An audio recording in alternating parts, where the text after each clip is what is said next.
tinokuchingamidzai kuchechi yeChrist Embassy yepamhepo yatinoita muchishona. Iko zvino hapachina chikonzero chokupedza svondo rose usina kupinda chechi, nokuti painopindwa unenge usipo, kuda wakanga uri kubasa pakaenda vamwe kuchechi, kuda wakanga uri parwendo, kuda chechi yeChrist Embassy haisati yakuwanikwa kwaunogara, kana kuti unofarira hako kudzidza shoko raMwari nechishona. Ino ndiyo yave chechi yako. Chipinda tinamati. Haleluya. Tinosangana zvekare pamunamato wedu weChrist Embassy watinoita pamhepo, ndichivimba senguva yose kuti makava nesvondo rakanaka uye manga muri kufamba nesu pazvidzidzo zveRhapsody zvatinokutumirai zuva rimwe nerimwe. Haleluya. Ndinokukorokotedzai chose nokuda kwaizvozvo kuti shoko raMwari rinoramba richingokuwanai kwose kwamunenge muri. Chiropafadzo chikuru, chinhu chaunofanira kutenda Mwari pamusoro pacho, kuti shoko raMwari raakuwanikwa nyore kudaro. Isu tisu tingatoita rokutiza, asi iro riripo. Zita rangu ndoitwa Brighton Chitamba, mufudzi wenyu pamhepo, uye ndinoda kutenda zvikuru mufudzi Chris vanotipa mukana iwoyo kuti tigone kunge tichinamata pamwe chete, tichidzidza shoko raMwari pamwe chete, tichisimbisana nokugwinyisana mumweya yedu, ndichivatendawo chose nokuda kwebhuku reRhapsody irori. Haleluya. Toda kuti tibve tapinda zvekare muchidzidzo chedu chatinotora senguva yose mubhuku reRhapsody. Kwanzi zvichange zvichida kuvimba naMwari. Haleluya. Zvichange zvichida kuvimba naMwari. Tsamba yokutanga kuvaKorinde chitsauko 15 ndima 51 chete. Kwanzi asi regai ndikutaridzei chimwe chinhu. Ichi chinhu changa chakavanzirwa vanhu, haasi munhu wose achavata, asi miviri yedu ichashandurwa. Haleluya. Mufudzi Kristu chitsanangura kwanzi pane vanofunga kuti munhu wose anofanira kufa, asi izvi hazvisi izvo zvinotaura Bhaibheri. Ongorora ndima yatavhura nayo zvekare. Mweya Mutsvene ndivo vakanyora ndima iyi, vakashandisa Pauro kuinyora. Apa vane chinhu chavakanga vari kutitaridza. Ichi chinhu chakanga chakavanzirwa vanhu ndechekuti haasi munhu wose achafa, asi munhu wose achashandurwa. Haleluya. Unoona, mumashoko mashoma iwaya mufudzi Kristu vatotivhurira chimwe chinhu chakakosha zvikuru chinopotswa nevanhu vakawanda. Iko zvino ukasvika padzindufu, chero vanhu vachitaurirana zvavo vari vega, unonzwa vachisimbisa nyaya yekuti munhu wose achafa. Parufu chaipo unonzwa zvichinzi ndo nzira yedu tose. Kuda wanga usati wakambozvinzwa, asi chizvinzwa iko zvino, mashoko iwayo haabudi muBhaibheri. Bhaibheri harina kumbotaura richiti munhu wose achafa. Harina kumbotaura richidaro. Bhaibheri harina kumbotaura richiti rufu ndo nzira yavanhu vose. Harina kumbodaro. Vanhu ndo vakangosvika pakudaro vaona vamwe vavo vachifa. Wakaona baba wake vachifa, wakaona sekuru vake vachifa, mbuya vake vachifa, vatete vake vachifa, baba vake vachifa, mai vake vachifa, zvichingodaro zvichiita sokuti zviri kuswedera kwaari, zvichiita sokuti kana munhu akakura akasvika pane rimwe zero, waakufanira kuchidzurira vamwe, waakufanira kufa, vamwewo vachiganhurirwa upenyu vasati vane zero rakadii. Saka vanhu ndokuzongoona sokuti munhu wose uchafa, nokuti munhu wose wavakambosiziva asisipo wakafa. Asi Bhaibheri haridaro. Mona, zvinhu zvaMwari hazvizvokuda kushandisa pfungwa dzedu kuti tizvinzwisise kana kuti tizvitsanangure. Aiwa, hazvina basa kuti chii chiri kuitika. Bhaibheri roti kwanzi Mwari ngavarambe varivo vega vanotaura chokwadi, vamwe vanhu vose ngavave vari venhema. Hazvina basa kuti zvavanotaura zvakarerekera kuchokwadi zvakadii. Hazvina basa kuti zvavanotaura ndizvo here zvaunonyanya kuona zvichiitika panyika. Taverenga ndima iyi. Pauro noti kwanzi regai ndikuudzei chinhu chasingazikamwi navanhu. Chinhu ichi ndechokuti haasi munhu wose achavata kana kuti achafa, asi munhu wose achashandurwa. Kushandurwa kwavatsvene ndo chinhu chinonzi munhu wese achaita. Kufa handiko kunonzi munhu wese achaita. Haleluya. Izvo zvakakosha, nokuti kana ukanzwisisa izvozvo, Satani une dzimwe nhema dzaasingagoni kuramba achakurevera. Haachagoni kukurevera dzimwe nhema, haachagoni kukuvhundusira norufu. Haleluya. Kwai kureva kuti pane vamwe vanhu vachaita zvekubvutwa, kwete zvokufa. Vanhu ava havasi kuzofa, isu tisu vanhu ivavo. Haleluya. Takagamuchira shoko rekubvutwa iri. Tiri kutarisira kubvutwa, saka tichabvutwa. Kuvimba naMwari ndiko kuchaita kuti tibvutwe kudai. Kwai tiri kutarisira kubvutwa, saka tichabvutwa. Saka zvibatsire utarisire kubvutwa. Ukasatarisira kubvutwa, hausi kuzobvutwa. Kubvutwa kwacho kunorevei? Kunoreva kuti kune zuva richauya, uye zuva iri rapedo chose, apo vatsvene vaJesu vachazongonyangarika vachishayikwa pano panyika. Ndo zvakaita Inoki, wakangonyangarika. Ndo zvakaita Eria, haana kunyangarika hake, wakaonekwa achienda asi wakangoshayikwa. Vamwe havana kutoona kuti waenda sei, wangoshayikwa saizvozvo. Ndo zvakaita Ishe Jesu. Hongu Ishe Jesu havana hawo kuzoita zvokunyangarika, asi vakakwira kudenga, vakabvutwa vakaenda kudenga, vakakwira kudenga vanhu vachiona. Saka kwanzi kune zuva riri kuuya richazongoti musi mumwe chete, hakuzi kuzotorwa mutsvene mumwe chete kana vaviri kana vangani, vose nguva imwe chete dzvamu. Kana nyika yose vanhu vanga vakazvarwa kechipiri, kana guta rose vanhu vanga vakazvarwa kechipiri, kana kuti mumhuri yose vanhu vanga varimo vanga vakazvarwa kechipiri, munongozowanikwa dzimba dzatodongo, vanhu hamuchisina, guta hamuchisina vanhu, munyika iyoyo unozongowana kuti hamuchisina vanhu. Haleluya. Ndo zvinotaurwa neBhaibheri kuti zvichaitika. Kwai munhu wose achashandurwa.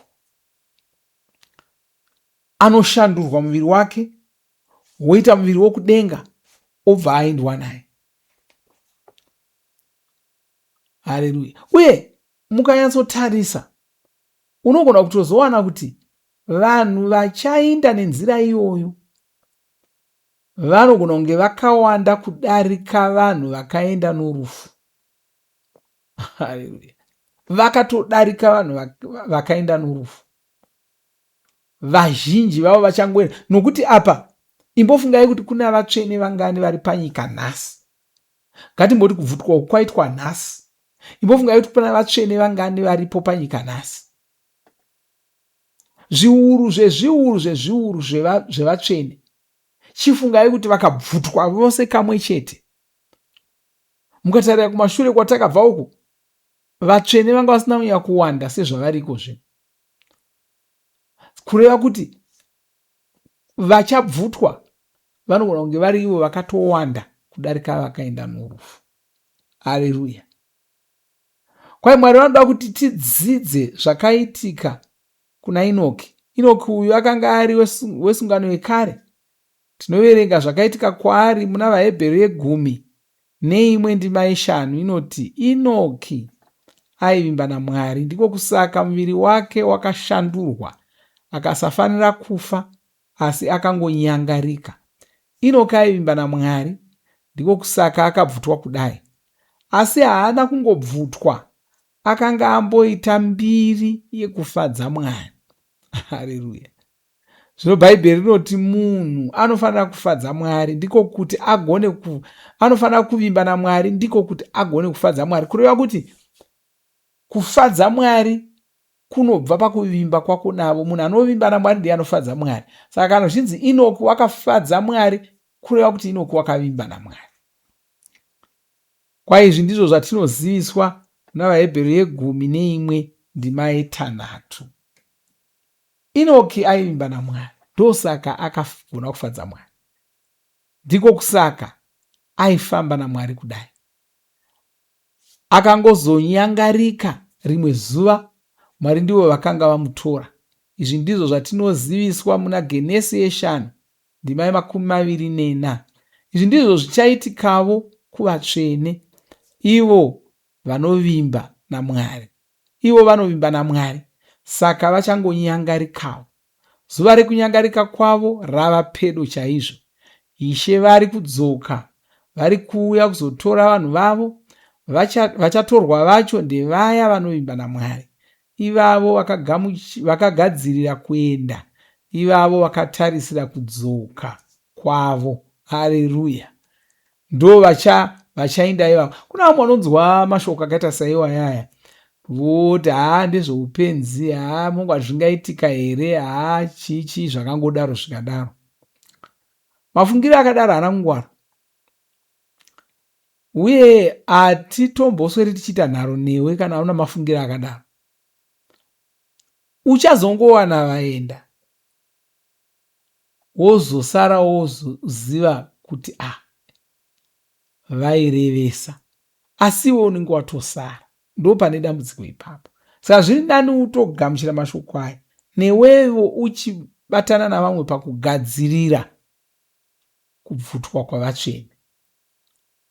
Uye dzimwe nguva handinzwisisi kuti sei vamwe vanhu vachifunga kuti zvinhu zvakadai hazviitiki.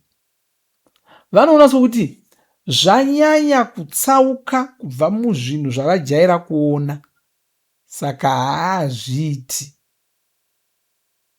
Chavanokanganwa nechokuti zvinhu zvavatojaira kuona zvacho izvizvi inotori minana, zvinotori zvishamiso. Zvinhu zvawatojaira kuona izvi zvinotori zvishamiso. Kubuda kwezuva nokuvira kwezuva chitori chishamiso icho chichi. Vanhu havasi kutonyatsogona kuzvitsanangura kuti zvinofamba sei izvozvi, zvokuti zuva ravira zuva radii, kuora kwezuva, kuora kwomwedzi, kunzi nhasi mwedzi wagara, mwedzi wamutsva, mwedzi wadii, zvese izvozvo zvinhu zvinotori zvishamiso.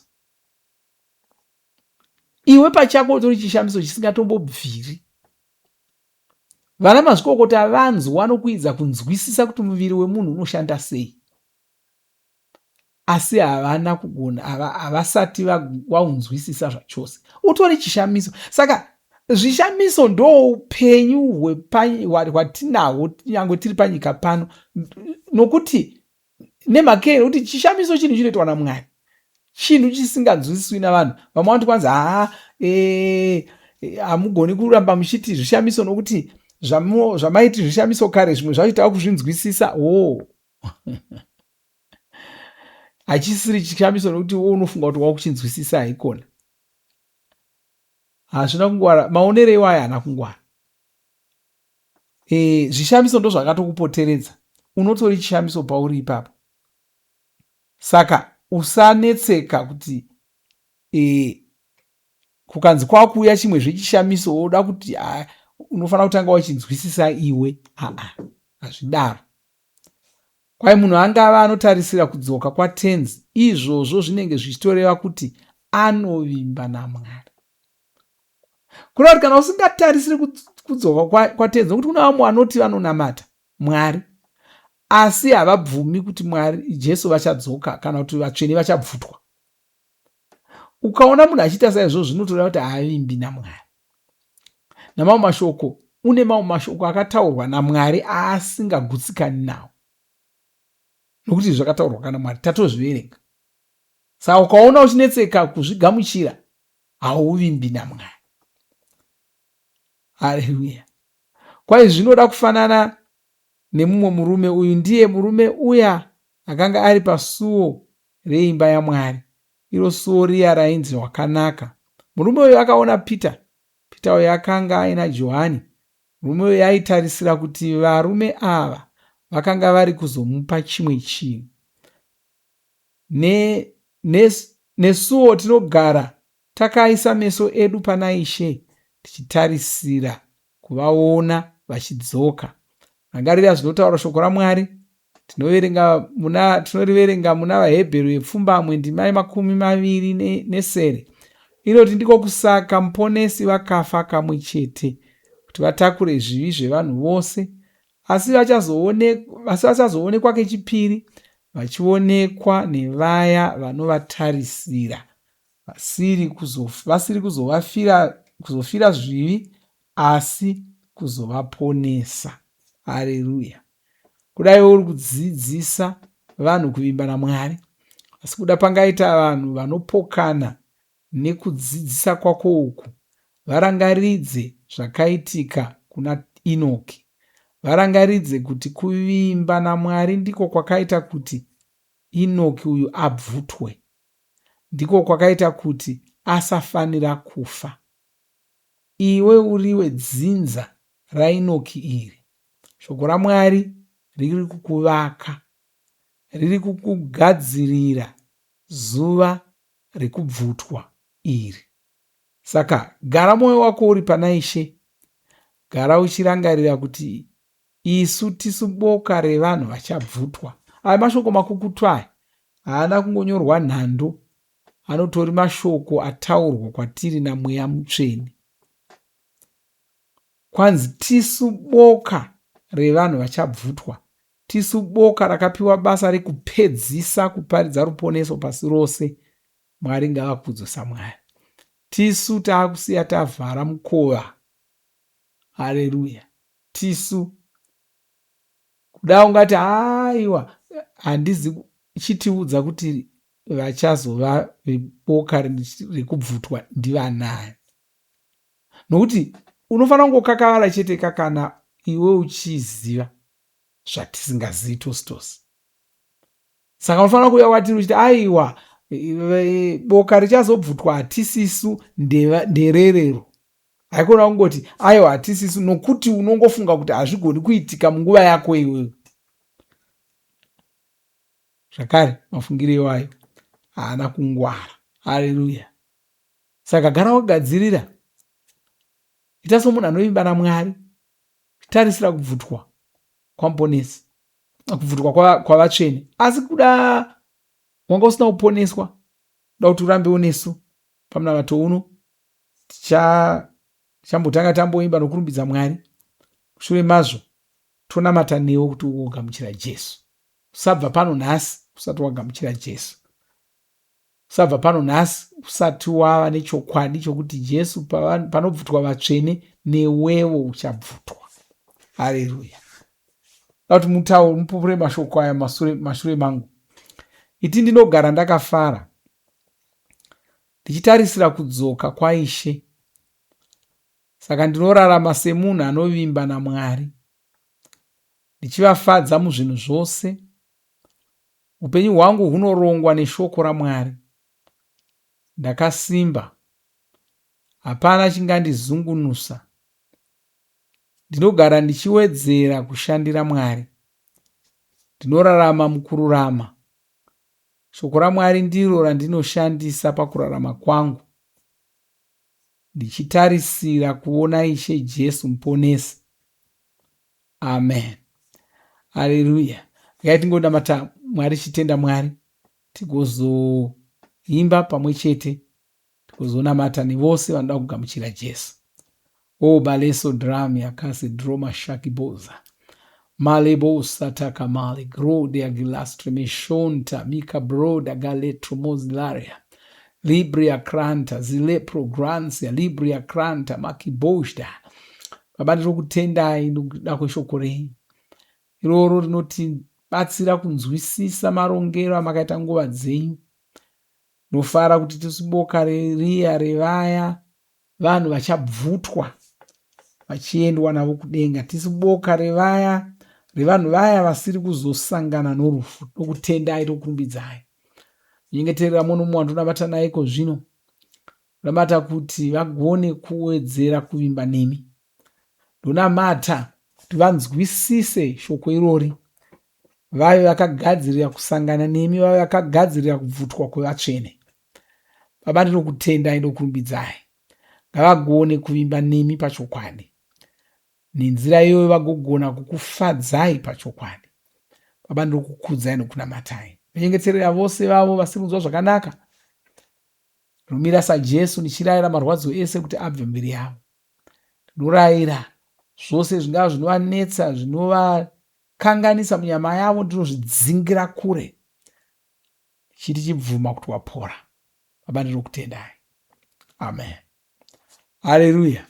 Zvakanaka, ngatichimboimbira Mwari tichivarumbidza nekuvanamata, tozodzoka tonamata nevose vasati vazvarwa kechipiri, tati usaenda usati wanamata munamato iwoyo. Mwari vakuropafadzei. Amen.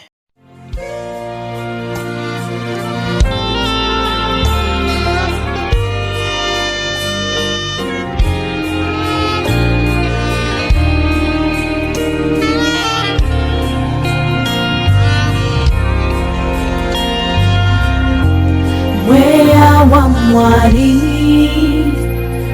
ndimi muno yera,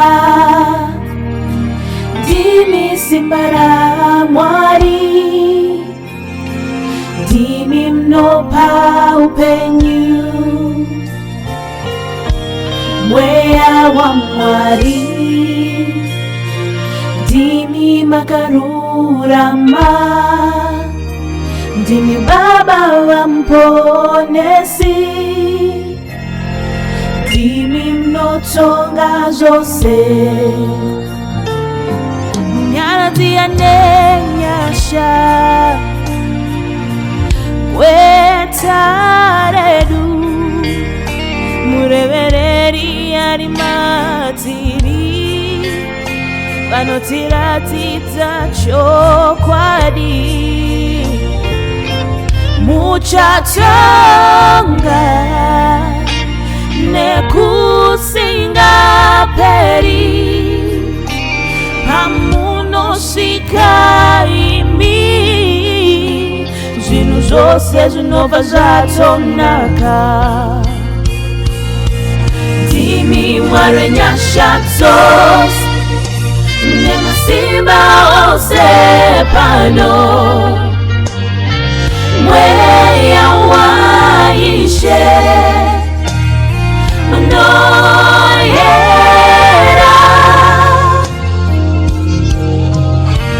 mweya mchele chipanga mazano, mabasa enyu anogara.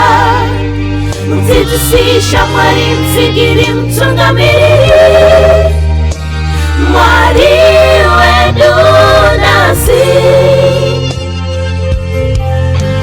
Ndimi mkuru, ndimi Mwari, ndimi Mwari wenyasha dzose, ndimi Mwari wenyasha dzose, nemasimba ose pano.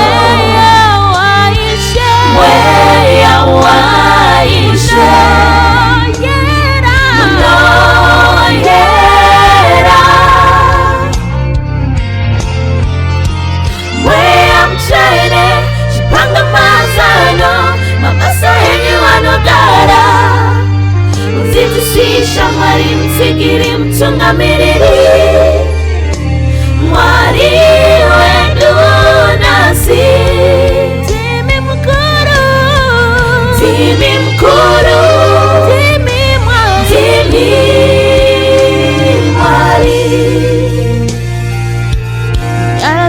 nenyasha wetaredu murevereri ani matsiri vanotiratidza chokwadi muchatonga nekusingaperi pamunosvika imi zvinhu zvose zvinobva zvatonaka ndimi Mwari wenyasha dzose nemasimba ose pano mweya waishe munoyera mweya mutsvene chipangapazano mabasa enyu anogara mudzidzisi shamwari mutsigiri mutungamiriri Mwari wedu nasi ndimi mukuru ndimi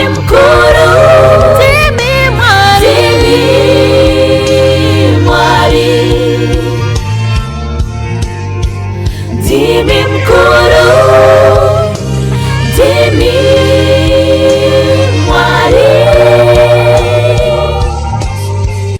ndimi mukuru ndimi Mwari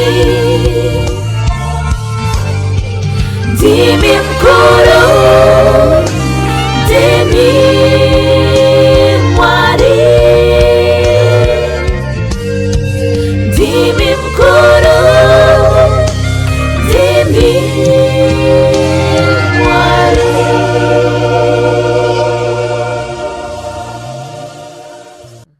Tinovimba makomborerwa nemunamato wesvondo rino. Kana manga musati mazvarwa patsva, namatai mumashure mangu, muchidudza, muchirevesa. Taurai muchiti, Mwari vari kudenga, ndinouya kwamuri, ndinokoka Jesu kuti vapinde mumwoyo mangu. Ndinokumbira kuti Jesu vatonge upenyu hwangu.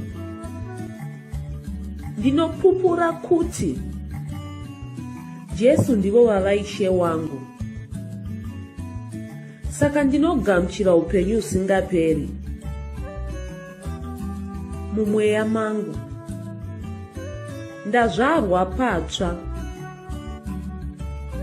ndava chisikwa chitsva. Ndinokutendai. Amen. Makorokoto mazvarwa patsva, tinokugamuchirai muchechi yeChrist Embassy.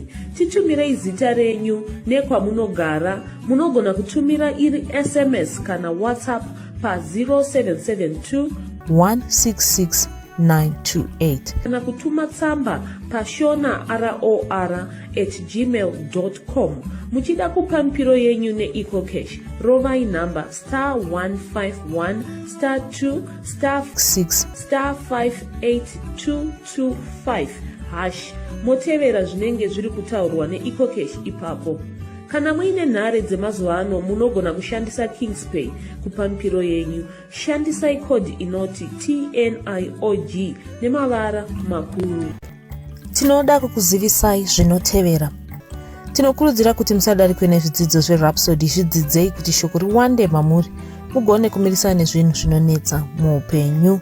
Munamato uno munoubata pa WhatsApp, pa radio, pa YouTube panoti Shona Online Church. Tinokumbira mutizivise kana muri kutibata pane imwe yenzvimbo idzi. Kana pari pa internet munogona kunyoresa muchitipa zita renyu. Kana pari pa WhatsApp tinyorerei tigopota tichikutumirai zvimwe zvidzidzo, kana kutitumira SMS pa 0772 166 928. Ivai nesvondo rakanaka.